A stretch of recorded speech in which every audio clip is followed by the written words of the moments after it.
Que tengo la Ya. cámara activada. Ah, ya, perfecto, perfecto. Entonces cuando Creo que seguramente no te toque, aparezco. perfecto, Que hay varias cámaras conectadas y eso no sé. perfecto. No hay problema. Recuerda, Javier, acercar tu micrófono cuando te toque hablar, para que no tengas problemas de audio. Ok. Bien. Vamos a comenzar entonces esta actividad de hoy. Primero que todo, dar las gracias, muy buenos días y bienvenidos a este encuentro académico virtual que hemos denominado COVID-19 en América Latina, miradas de un periodista para una noticia en desarrollo, como decía. Esta es una iniciativa inédita y agradecemos a todos los que se han conectado a través de Teams. Del mismo modo, agradecemos a todos los participantes, por favor, completar una encuesta de satisfacción que se va a publicar en el chat de este encuentro. Y por supuesto, un gran saludo a nuestro invitado Francisco Jara, periodista chileno y doctor en estudios americanos, corresponsal jefe de la agencia FranPress, AFP, para Perú y Bolivia, con base en Lima. Hola Francisco, ¿cómo estás? Hola, muy buenos días, José Miguel, y muy buenos días a todos los participantes. Gracias por la invitación a este conversatorio. Bien, pues y una cordial bienvenida también a los dueños de casa, Javiera Pérez y Paulo Monsalve, alumnos de cuarto año de la carrera de periodismo de la Escuela de Gobierno y Comunicaciones de Universidad Central de Chile. Nuestro invitado, Francisco Jara, es periodista chileno con larga experiencia en agencias noticiosas internacionales. Ha sido corresponsal en Venezuela, Cuba, Perú, Chile, Uruguay y América Central. Trabaja desde el año 2006 para la agencia FranPress, AFP, y actualmente es corresponsal jefe para Perú y Bolivia, con base en Lima. Trabajó anteriormente durante 8 años para la agencia United Press International, UPI. Además, fue reportero y subeditor del diario La Segunda durante 13 años y fue profesor de periodismo de tiempo parcial en universidades de Chile y Uruguay durante una década, porque Francisco también estuvo allá en Uruguay viviendo, ha sido un transeúnte de diversos países. Comenzó a estudiar periodismo en el año 79 en Antofagasta, en la Universidad del Norte, actual Católica del Norte, pero terminó de estudiar la carrera acá en la Universidad de Chile el año 1983 y es doctor en estudios americanos, mención historia por la Universidad de Santiago de Chile desde el año 2005. Bueno, reiterar la bienvenida y primero que todo me gustaría que compartas con nuestra audiencia que está formada fundamentalmente por estudiantes y profesores de periodismo y fundamentalmente por estudiantes que compartas las rutinas profesionales, es decir, la labor de un corresponsal. ¿Qué es lo que te toca hacer cotidianamente? Bueno, la labor de un corresponsal en muchos sentidos es igual a la de un reportero o de un editor de un periódico o de cualquier medio. La diferencia grande es que el público al que uno dirige sus despachos está en otros países. En este caso, como agencia, está en todo el mundo. Un despacho nuestro, la agencia lo puede incluso traducir a otras lenguas, entonces circula alrededor del mundo en 6 idiomas. En el caso de la agencia France Press, que es una de las grandes agencias mundiales de noticias. Lo principal, bueno, es estar informado, informarse y reaccionar rápido ante cualquier acontecimiento. Francisco, a propósito de tu experiencia, ¿qué corresponsalías han sido las más relevantes en tu vida profesional? Mira, yo siempre digo que la mejor corresponsalía es la próxima. Todavía no la he hecho, ¿ya? Pero sin duda a mí me marcaron mucho ser corresponsal en Chile en los últimos años del régimen militar. Me tocó informar, por ejemplo, de la campaña del no, del triunfo del no aquella noche, del 5 de octubre del 88. También creo que fue muy interesante la labor en Venezuela y en Cuba.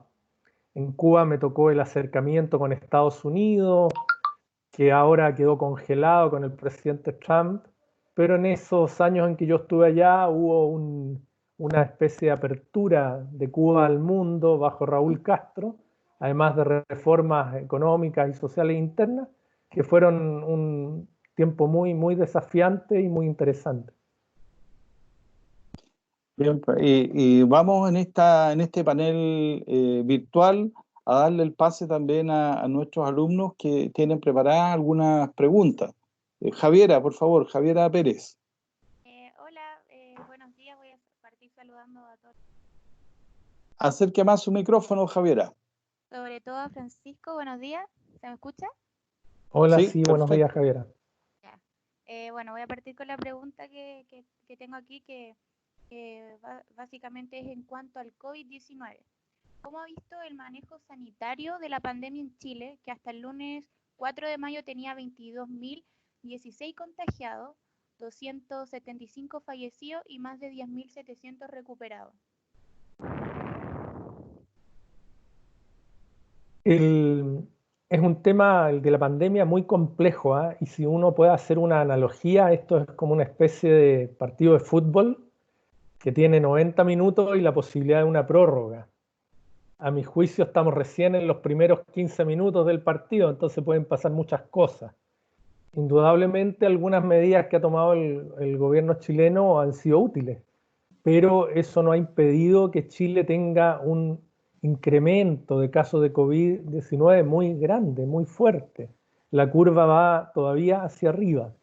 Ahora, esto está pasando en prácticamente todo el país de América Latina, independientemente de las medidas que han tomado de confinamiento total, como Perú o Bolivia, o de confinamiento por sectores o comunas o ciudades que ha tomado Chile.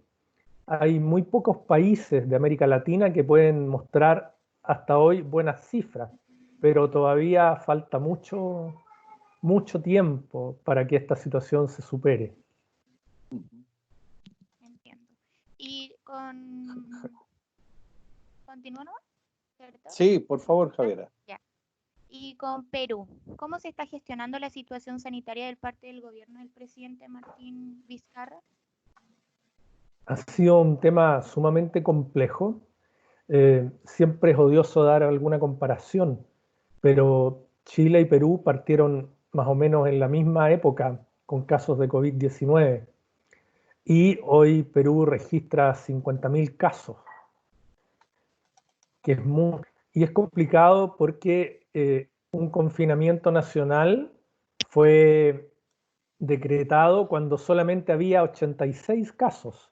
Eso quiere decir que 50.000 personas se han contagiado bajo cuarentena nacional.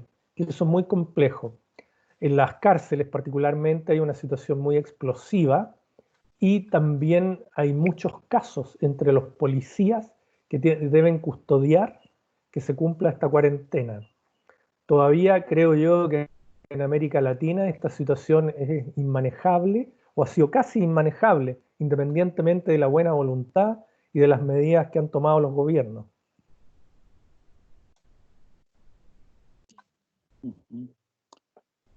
Por favor, Paulo. ¿Qué Paulo, tal, tienes que... Francisco? eso.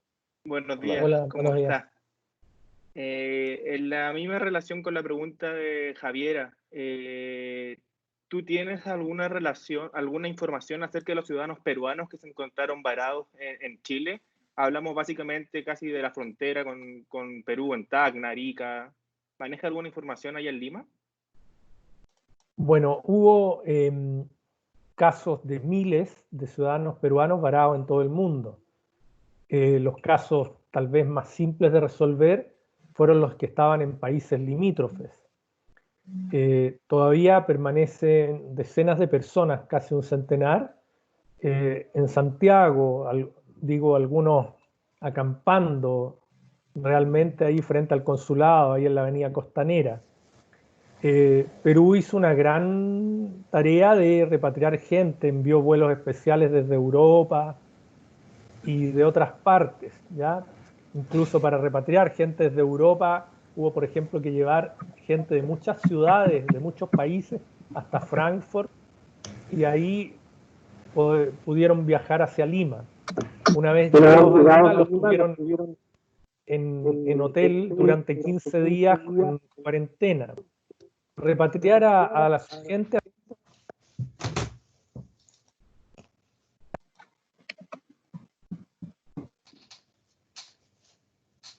Entiendo. Usted comentaba en la pregunta anterior con mi compañera que Chile partió a la misma par con Perú en esta crisis sanitaria. Sin embargo, en Perú hace unos días el Congreso peruano promulgó una ley que le va a permitir a los afiliados retirar hasta el 25% de los fondos de pensiones de su AFP. ¿Esta será una buena medida para paliar la crisis? ¿Cómo lo ve usted en comparación también a lo que puede pasar acá en Chile quizá en un tiempo más?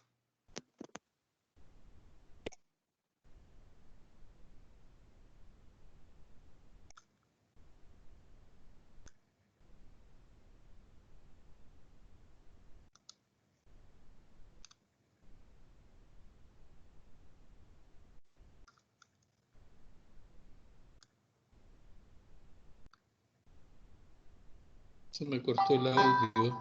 Sí. Vamos a esperar el audio. Estamos conversando con Francisco Jara, corresponsal en Lima de la agencia France Press, con una Se había amplia cortado el audio, trayectoria. creo. Así es, sí, ya Sí, vuelve ahí Francisco sí, desde ahí Lima. volvió. Perfecto. Se desconectó volvió, solo, por favor. no sé la razón. No sé hasta dónde Sí, escucharon, pero les estaba diciendo que la economía peruana ha sido de las más dinámicas en los últimos 10 años en América. Tiene el problema de la informalidad. Entonces, todas las medidas que se han ido tomando de dar recursos frescos a la gente, a la familia, sea de los fondos de pensiones o bonos del gobierno, tienen el problema de que llegan solamente a un sector de la población peruana, a la que está inserta en la economía formal. El gobierno anunció unos bonos a distribuir a millones de familias peruanas, pero la gente no está bancarizada, entonces hay que diseñar un modo para que ese dinero finalmente pueda volver. Ahora, indudablemente, recurrir a los fondos de pensiones es una buena solución de parche, pero complica la situación a futuro. Eso requiere un debate, pero en medio de la pandemia no hay tiempo de debate. Claro. Francisco, a propósito, a ti te toca reportear los acontecimientos de Bolivia. Y en Bolivia, sobre Bolivia, ¿qué información tienes respecto a la situación que le ha tocado liderar en esta materia a la presidenta Yanine Áñez? Bueno, Bolivia, al igual que Chile, llegaron a la pandemia en medio de una situación política muy complicada. En Bolivia hay en estos momentos un gobierno de transición que prácticamente se autoproclamó en medio del vacío de poder que dejó la renuncia de Evo Morales, tras los cuestionamientos por el proceso electoral. Bolivia exhibe hoy cifras muy bajas de COVID-19, pero mis colegas que están ahí en el terreno en Bolivia me dicen que en gran medida se debe a factores de la baja cobertura sanitaria y también a la baja cantidad de exámenes que se practican. ¿Ya? Las cifras en estos momentos son muy complicadas y seguramente cuando pase esta crisis vamos a ver que los países tuvieron más casos de los que actualmente se han informado. El país está totalmente polarizado en Bolivia, el nivel de popularidad del gobierno es muy bajo y algunas acciones de la propia presidenta son cuestionadas. La semana pasada llamó una jornada de ayuno por la pandemia, digamos. Mucha gente que no es creyente no cree en esas cosas y cree que hay que adoptar otras medidas. Y a propósito de tu experiencia en Bolivia, te tocó reportear la renuncia del del presidente Morales. ¿Qué detalle nos podrías contar de lo que te tocó vivir en esa oportunidad? Bueno, la situación del presidente Morales se venía complicando hacía meses, tal vez años, y hay que decir que él tiene mucha popularidad en Bolivia. La mitad de los bolivianos lo quiere, por lo menos. Pero él fue cometiendo una serie de acciones, digamos, cuestionadas que le fueron mermando el apoyo de grupos importantes. Él desconoció el resultado de un plebiscito donde había consultado si era posible ir a la reelección e insistió en mantenerse en el poder al cabo de 14 años. Yo digo, si a los chilenos, con un presidente que lleva 14 o 15 años, le preguntan si quiere seguir él, la mayoría diría que no. Y entre los sectores universitarios bolivianos hubo mucha gente que, autodefiniéndose como de izquierda, ya no querían seguir con Evo. Eso fue lo que me tocó ver en el terreno. Y a propósito del COVID-19, Bolivia cerró, y eso ha pasado en varios países, la frontera. ¿Y tienes alguna información respecto a los ciudadanos bolivianos? Porque ha habido también ciudadanos bolivianos varados en Chile, y me imagino que en otras partes también de Latinoamérica. El gran problema ha sido que Bolivia se ha resistido a readmitir a sus propios ciudadanos varados en otros países. Hay muchos que estaban en Colchane, recuerdan ustedes, en Iquique, en Santiago, y no los dejaban entrar. La propia ONU hizo un llamado a que cualquier país, o sea, la gente tiene derecho a vivir en su país y en volver a su país. Ha sido un caso excepcional esto de Bolivia. Finalmente recapacitó y los ha dejado entrar después de cuarentenas. Pero la gente que estaba afuera lo pasó, creo, más mal que la de otros países. Javiera, ¿tiene alguna pregunta por ahí? Sí, me voy a ir a Brasil ahora. Quería preguntarle qué le parece la actitud del presidente de Brasil, Jair Bolsonaro, frente a la pandemia. Él ha tenido desde que era candidato una actitud que causa rechazo en mucha gente, pero también hay que decir que a pesar de su oposición a las medidas de protección, su popularidad en Brasil no ha bajado, se ha mantenido. Ha perdido a sus dos ministros más populares y aparentemente su popularidad todavía no baja. El problema es que Brasil tiene hoy la mayor cantidad de casos en América Latina y más del 50% de los muertos de América Latina por la pandemia han ocurrido en Brasil. Entonces quizás llegue el momento en que la gente le exija cuentas si es que él no cambia esta postura.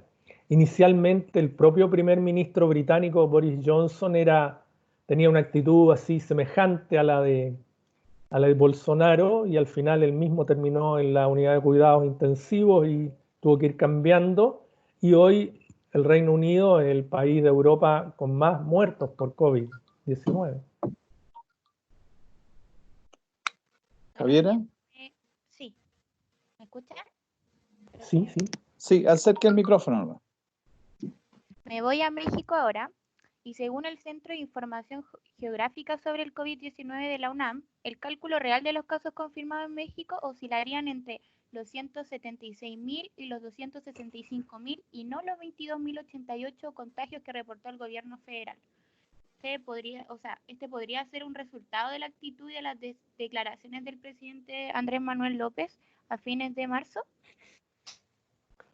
Hay seguramente en todos los países la cifra real de casos y de víctimas, de muertos digo, es mayor a la que reportan las cifras oficiales. Eso pasa en todas partes. Pero en algunos países pareciera ser peor la situación que en otros. México tiene un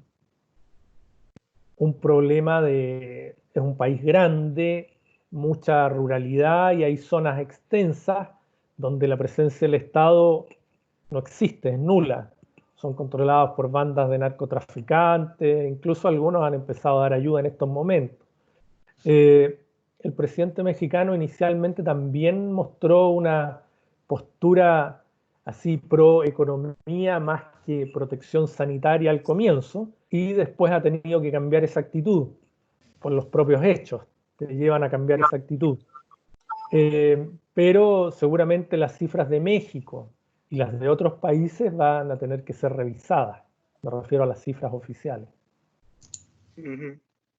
Y hablando de cifras, Ecuador fue uno de los países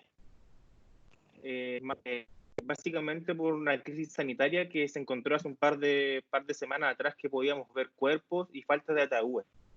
Por esa misma razón, ¿qué le ha faltado al Estado ecuatoriano y en particular al gobierno de Lenín Moreno para afrontar mejor esta pandemia, teniendo una cantidad de cuerpos en la calle, sobre todo en Guayaquil?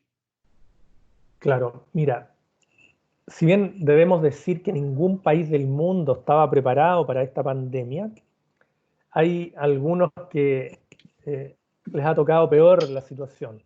Y seguramente, comparativamente, la de Ecuador ha sido la peor en América Latina, en particular la de la ciudad portuaria de Guayaquil, donde los muertos estaban en las calles. Ecuador traía una crisis económica y una crisis política bien complicada de antes.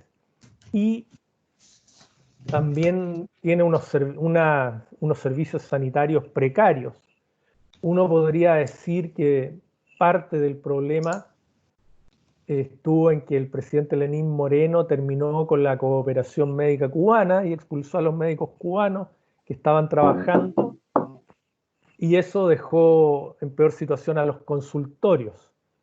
Pero la situación es más profunda, creo yo, y ha habido un mal manejo grande, pero también eso va asociado a falta de recursos. En el mismo sentido de la pregunta anterior, en Paraguay se está implementando a partir efectivamente del día lunes lo que se llama una cuarentena inteligente. Al día lunes hay 415 casos y 10 fallecidos. Esta cuarentena inteligente tiene la particularidad de durar 21 días en evaluación. Es una de las tantas medidas que se le ha dado dentro de la región para combatir el COVID. ¿Tendrá una mayor repercusión real esta medida, considerando que Asunción, su capital, tiene la mayor cantidad de personas que han violado la cuarentena? Todos los países están de alguna manera diseñando, ya dando los primeros pasos para ir terminando con cuarentenas, ir saliendo y tratar de recuperar una especie de normalidad.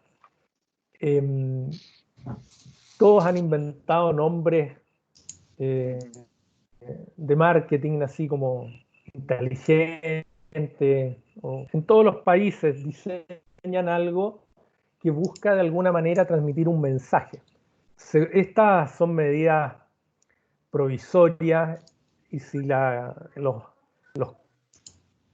casos se siguen expandiendo y no marcha bien, seguramente Paraguay va a ordenar nuevamente medidas más restrictivas de desplazamiento y de funcionamiento de la actividad económica. Paraguay está al lado de Brasil, los países fronterizos con Brasil, desde Colombia, incluso Uruguay, están preocupados por los casos en Brasil. Y yo creo que parte del riesgo en una frontera porosa como la que hay entre Brasil y Paraguay es ese, el desplazamiento de la gente sin control a través de la frontera. Así que creo que ningún país debe bajar la guardia en estos momentos, más allá de que esté implementando medidas para buscar un retorno hacia la normalidad. Francisco, a propósito de tu experiencia en Venezuela, ¿no? Debe haber sido una grata experiencia los años que te tocó vivir ahí en Venezuela, pero volviendo a lo del COVID-19, ¿qué te parece cómo la situación en ese país y lo que le ha tocado enfrentar al presidente Nicolás Maduro?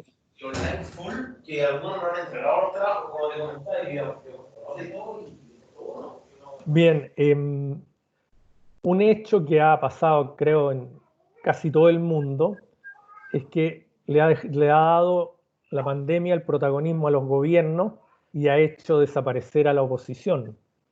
Eso creo que ocurre en Chile, Perú, Venezuela con mayor razón. Independientemente si Maduro está manejando bien o mal la situación, todo depende de lo que él haga. Juan Guaidó, aunque tenga el reconocimiento de 50 o 60 países, quedó totalmente afuera de este problema y la situación quedó en manos del gobierno.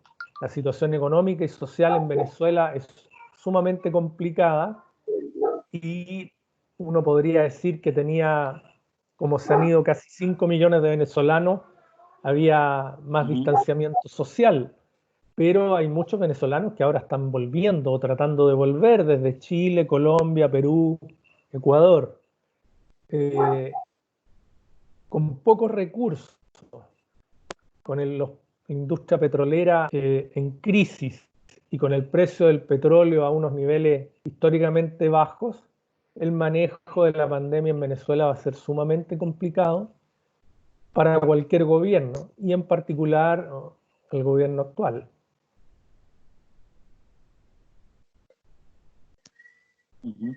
Y a propósito de estos manejos, ¿cómo ves tú el manejo en el Cono Sur, específicamente en Argentina? En Argentina hay además un 80% de los trabajadores de la salud con depresión. Bueno, dicen que el psicoanálisis donde más se ocupa es en Argentina. Ya son los que más van al psiquiatra, al psicólogo. Es parte de la manera de ser de mucha gente en Argentina. Los países del Cono Sur son los que tienen seguramente los mejores sistemas sanitarios de América Latina. Pero las cantidades de contagios se han seguido propagando con confinamiento total o con confinamiento parcial. Las cifras pueden ser mejores o peores en determinado momento, pero esta situación va a ser complicada y seguramente mientras no haya una cura o una vacuna contra la COVID-19, la situación va a ser muy, muy, muy compleja. En Argentina hubo un caso de un muchacho que se le atribuye a él haber contagiado a decenas de personas por haber ido a una fiesta. Fiestas hay en muchos países, fiestas no autorizadas. En Chile también han habido. No sabemos qué causas van a tener. Uruguay ha tenido relativamente pocos casos y se ve así como un país que está funcionando más normalmente que otros. Influye en eso que tiene relativamente poca población y casi naturalmente hay pocas aglomeraciones en Uruguay. En Montevideo raramente se ven grandes aglomeraciones como uno las ve en otras capitales de América Latina. Eso puede favorecer las medidas sanitarias. Javiera. Javiera tiene otra pregunta por ahí, si no, continuamos. Sí, por favor. Ya. Bueno, mi pregunta es que muy poco se sabe en Chile sobre la situación en Centroamérica con respecto al virus COVID-19. ¿Cómo ha enfrentado, cómo han enfrentado los países de esa zona del continente, en especial Panamá, que tiene una posición estratégica? Bueno, en general, en Chile se sabe muy poco de lo que ocurre en América Central. Lo que hay que decir antes de responder es que esta pandemia no ha eliminado los problemas que tenían los países anteriores, ni los problemas económicos, ni los problemas de seguridad, que en América Central son muy complicados. Cada país ha adoptado sus medidas y algunos no han adoptado ninguna prácticamente, como es el caso de Nicaragua, que ha mantenido casi todas sus actividades normalmente, lo que ha significado muchos cuestionamientos hacia el presidente Daniel Ortega. Costa Rica, por ejemplo, ha tenido muy pocos casos y algunos medios chilenos han elogiado el manejo, todo eso, aunque yo creo que es complicado en estos momentos dar elogios. Yo les decía al comienzo que esto es como un partido de fútbol, vamos en los 15 minutos, 20 minutos, falta mucho y puede haber prórroga, puede haber una segunda o tercera ola de la pandemia. Así que es complicado sacar lecciones ahora, pero volviendo al tema, cada país ha tomado algunas medidas bien complicadas y por ejemplo, Panamá, confinamiento y se podía salir hombres un día, mujeres otros días, y eso generó muchos cuestionamientos. En Perú también se aplicó la misma rojones ya. Yo a veces creo que todos los países ven, o los medios de los países y la gente de los países ven así que en el país del lado las medidas son mejores que en el propio. Y eso tal vez no es así. La economía centroamericana va a sufrir un efecto complicado. Y volviendo al caso de Costa Rica, por ejemplo, ha tenido pocos casos, pero es porque se suspendió el turismo, que es uno de los ejes de la economía costarricense.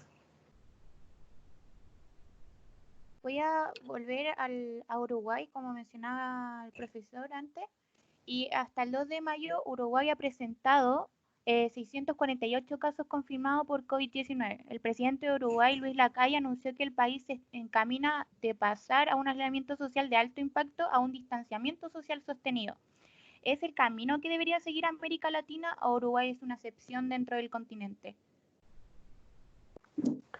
Yo les decía hace un poquito rato que Uruguay tiene muchas ciudades pequeñas, muchas. La propia Montevideo tiene 1,5 millones de habitantes, es una capital pequeña. La solución de un país pequeño no se puede aplicar a un continente. Y cada país tiene situaciones distintas. Algunos países tienen mucho territorio, otros tienen poco territorio, algunos países tienen grandes metrópolis, a su gente muy congregada en torno a una ciudad, y otros, indudablemente, la solución o la vía uruguaya no es aplicable a toda América Latina. Hay posiblemente alguna medida de ahí, como algunos se replicar en otros países, pero no todos. Gracias, Javiera. Y Francisco, Paulo, por favor. Sí, yo quiero volver a Centroamérica. En Chile, como bien decía Javiera, se conoce poco sobre Centroamérica y los problemas que ellos tienen en general, más aún cuando tenemos una crisis como el COVID-19. Es interesante el caso de Haití y República Dominicana, que al ser países fronterizos tienen distintas realidades. Sin ir más lejos, República Dominicana tiene casi 8.000 casos confirmados de COVID-19 y Haití 101, con la particularidad de que Haití es el país más pobre de la región. ¿Cómo se ha manejado la crisis sanitaria en general en Centroamérica, pero en específico en Haití, con este detalle que tienen ellos? Ya, mira, lo primero que quisiera decir, yo distingo el Caribe de Centroamérica. ¿Ya? Para mí, personalmente, ni Haití ni República Dominicana son América Central, sino son el Caribe. ¿Ya? Y el Caribe está conformado por una serie de islas, aunque hay muchos países continentales ribereños del Caribe, como Venezuela, Costa Rica o Panamá. Pero para hablar del caso de República Dominicana y particularmente de Haití, hay que tener mucho cuidado. Haití es el país más pobre del continente de América, del hemisferio. Y Chile seguramente nos cuesta entender los niveles de pobreza que allá hay o la carencia de servicios básicos que hay. En el mundo se ha incentivado el lavado de manos frecuente contra la pandemia y hay países del tercer mundo, en América Latina, África, que ni tienen agua potable para que la gente se lave las manos. En las tasas de mortalidad por distintas enfermedades son altísimas en Haití. Y si reporta pocos casos ahora, es porque ha llegado poco desde fuera o simplemente porque las autoridades no han podido contar. Creo yo, eso no quiere decir que mañana no se vaya a multiplicar, no se vayan a multiplicar los casos, ojalá que no, pero puede ocurrir y por las condiciones de y la falta de servicios básicos, la situación puede ser muy complicada. Recuerden que el mismo año 2010 hubo en enero un gran terremoto en Haití y otro gran terremoto en febrero, y las consecuencias de ambos fueron totalmente distintas debido a la condición de la infraestructura y desarrollo económico de cada uno de esos países. Y como usted bien decía, la distinción entre Centroamérica y también habló hace un poquito del caso en Cuba. Mirar respecto a los esfuerzos que sin ir más lejos, hace un tiempo se creó una organización intersectorial, lo que quería decir que no solo la salud tenía que estar velando por esta crisis sanitaria, sino que todos los sectores del país.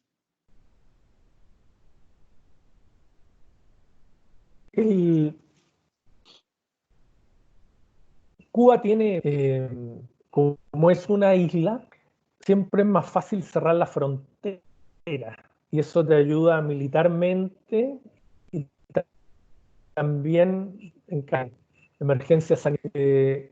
Cuba tiene una larga experiencia en enfrentar de manera bastante exitosa los ciclones, los huracanes, y la misma experiencia la puede estar ocupando ahora. Seguramente Cuba va a tener, por lo que yo conozco, tasas más bajas que otros países por su condición insular y también por las peculiaridades de su sistema político y social. Parar toda la actividad económica en Cuba no cuesta, muy criticada en los medios de comunicación del país, pero eso va a tener un alto costo económico que se suma al alto costo que paga Cuba por el embargo estadounidense. Cuba cerró su frontera, no está recibiendo turistas y el turismo es uno de los ejes de la economía. Podrá reemplazar parcialmente algo con los servicios médicos que está prestando en medio de esta pandemia en países de Europa, África o América Latina, pero eso no va a cubrir todo lo que está perdiendo por turismo en estos momentos.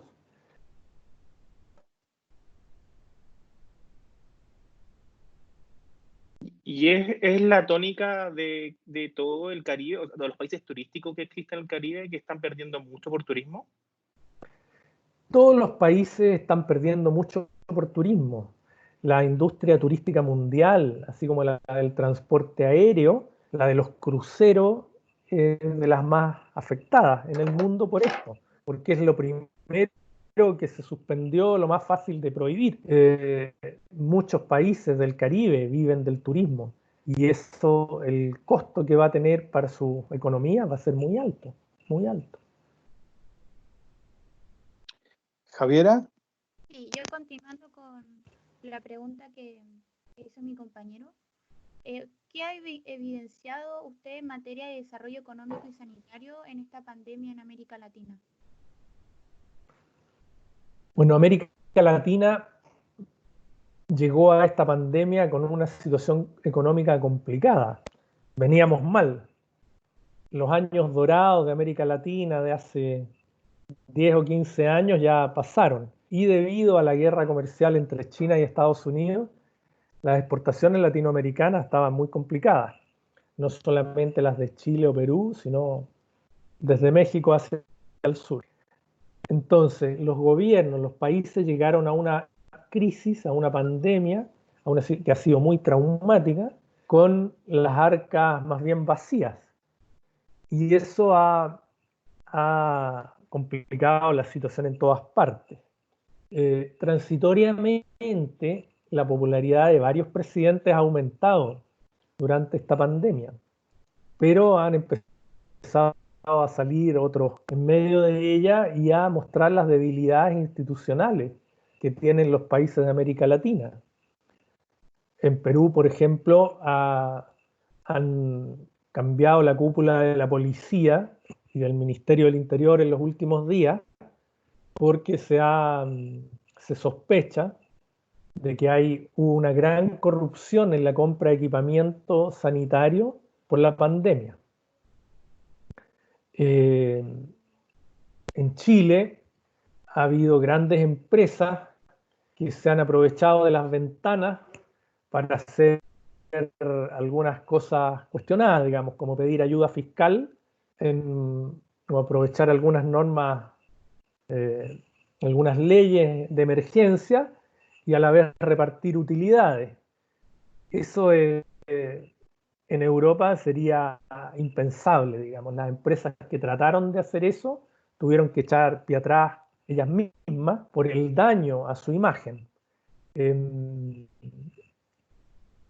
Básicamente eso te podría decir, o sea, a tu pregunta, Javier, o sea, esta pandemia llegó en un momento complicado y ha evidenciado los problemas que tienen estos países, y uno de los problemas es el de la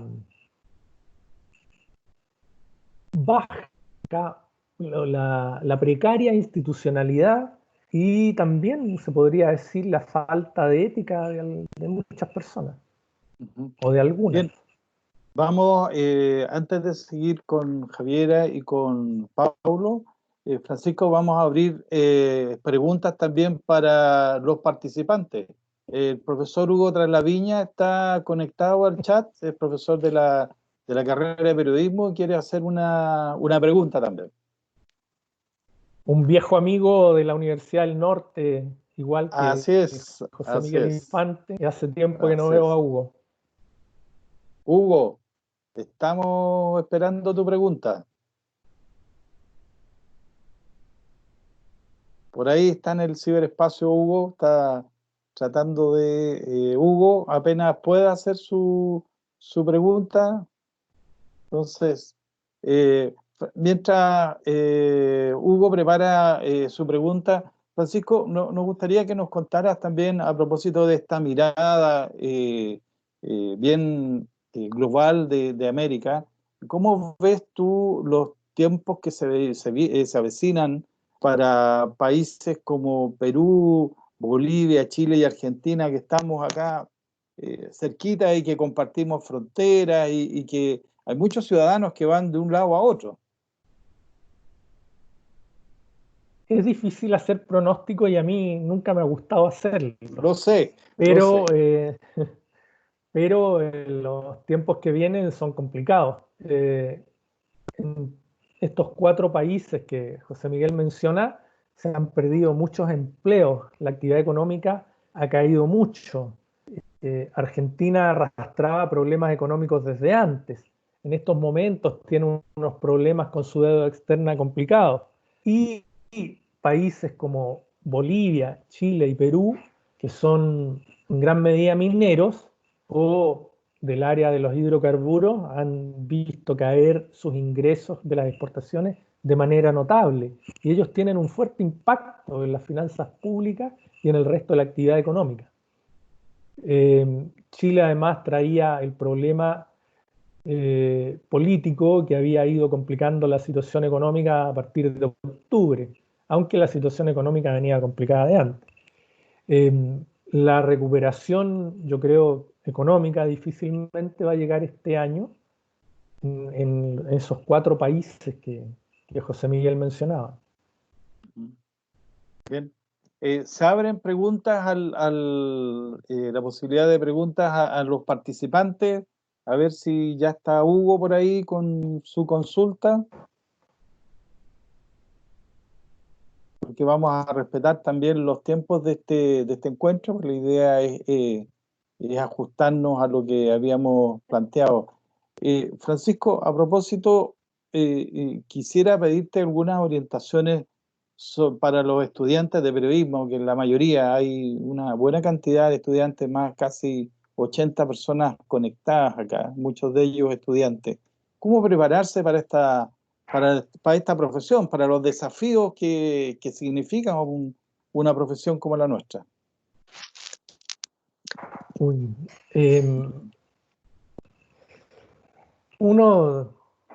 Digamos, los libros son fundamentales para esta profesión, leer mucho, ver mucho cine también, pero sobre todo la calle.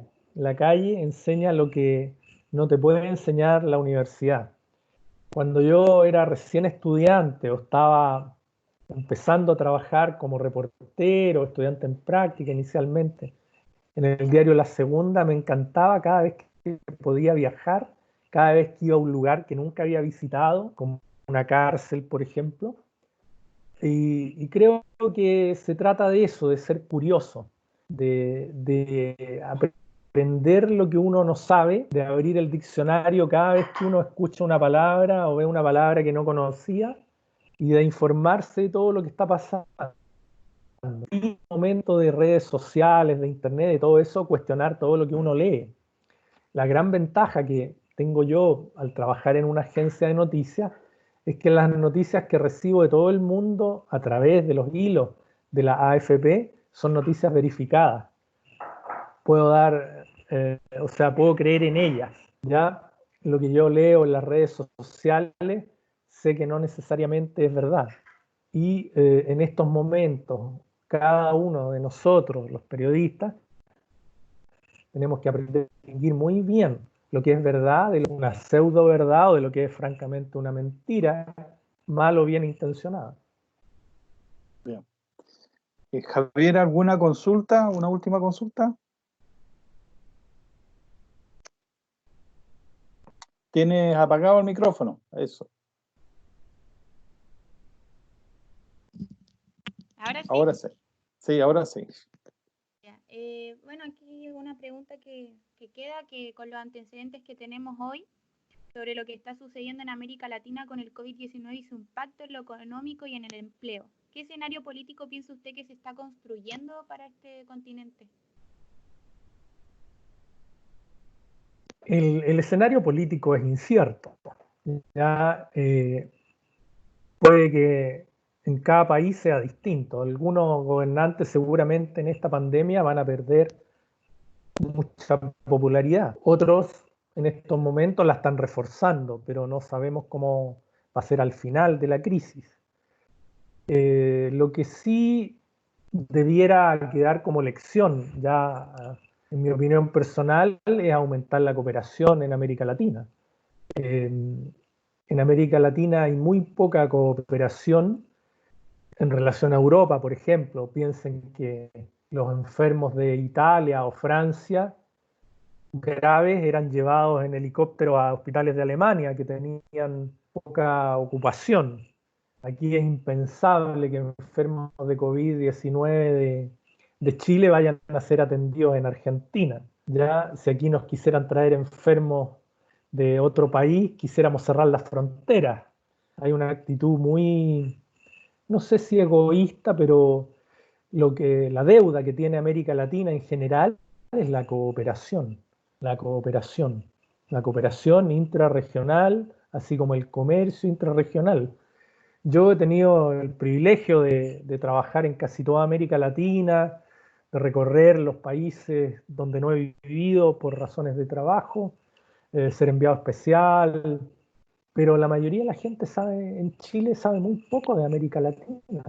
Increíblemente sabe mucho más de Europa o de Norteamérica o quizás de Asia que de América Latina. Creo que el entender esta región como una unidad en medio de la diversidad es súper importante.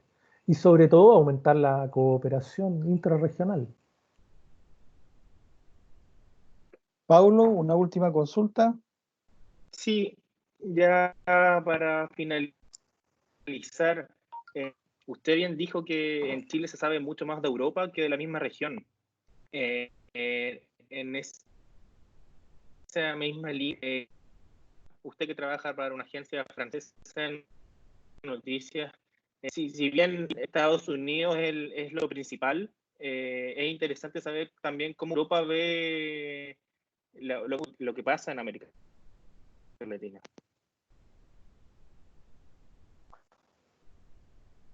Sí, bueno, en estos momentos Europa está muy preocupada de sí misma y cada país está muy preocupado de sí mismo. Pero increíblemente creo que una de las cosas buenas, de las pocas cosas buenas que ha dejado esta pandemia, es que la gente ha empezado a ver más noticias de lo que pasa en otros países alrededor del mundo. Creo que ha aumentado la difusión de noticias del exterior en todos los países, en Perú o en Chile. Eso es interesante. En general, yo veía que en los últimos años los medios de cada país se habían centrado mucho en lo que ocurría en el propio país. Y ahora cualquier medio de Chile pasa noticias de España, de Italia, de China, de Estados Unidos. Eso ha ayudado un poco a mirar más y a entender más la globalización. Esta pandemia seguramente ha sido tan terrible por la propia globalización. Las epidemias o las pandemias han existido siempre, pero antes demoraban meses o años en transmitirse en todo el mundo. En febrero, en América Latina, nos parecía que este era un problema de China o de Europa. Y a comienzo de marzo ya teníamos aquí el COVID-19. Y eso tiene que llevarnos a entender la globalización de mejor manera y también entender que seguramente la solución de la pandemia, del problema sanitario, va a ser global, no individual. Bien, muchas gracias, Paulo, Javiera, especialmente a ti, Francisco. Estamos en los tiempos ya. Un aviso, por favor, les pedimos completar la encuesta de satisfacción de la presente actividad que está en el chat de este encuentro. Y muchas gracias, Francisco, por tu excelente predisposición, por tu ilustrada conversación. Sé que le hemos quitado tiempo un poco al trabajo cotidiano que tienes en la agencia, a Javier y a Paulo, que son los dueños de casa, y a toda la comunidad de Universidad Central, y a los colegas y amigos que nos siguieron. Un abrazo a la distancia, hasta siempre, y gracias a todos. Bueno, yo quisiera despedirme. Lamento no haber podido ver a Hugo tras la viña. Lo Será para habríamos otra querido oportunidad. todos. Quiero agradecer a Javier, a Paulo y también particularmente a José Miguel Infante, que fue un compañero de carrera. Vivimos muchas historias, tenemos grandes anécdotas de Antofagasta, algunas no se pueden contar, pero es un gran amigo y espero verlo pronto y poder abrazarlo. Sí, te esperamos acá en Santiago, Francisco. Aquí la comunidad de Universidad Central te va a recibir muy bien. Muchas gracias por todo. Un abrazo. Bueno, espero poder visitarlo en la escuela apenas sea posible. Chao a todos. Muchas Muchas gracias por su gracias, atención. Francisco. Chao. Chao, chao.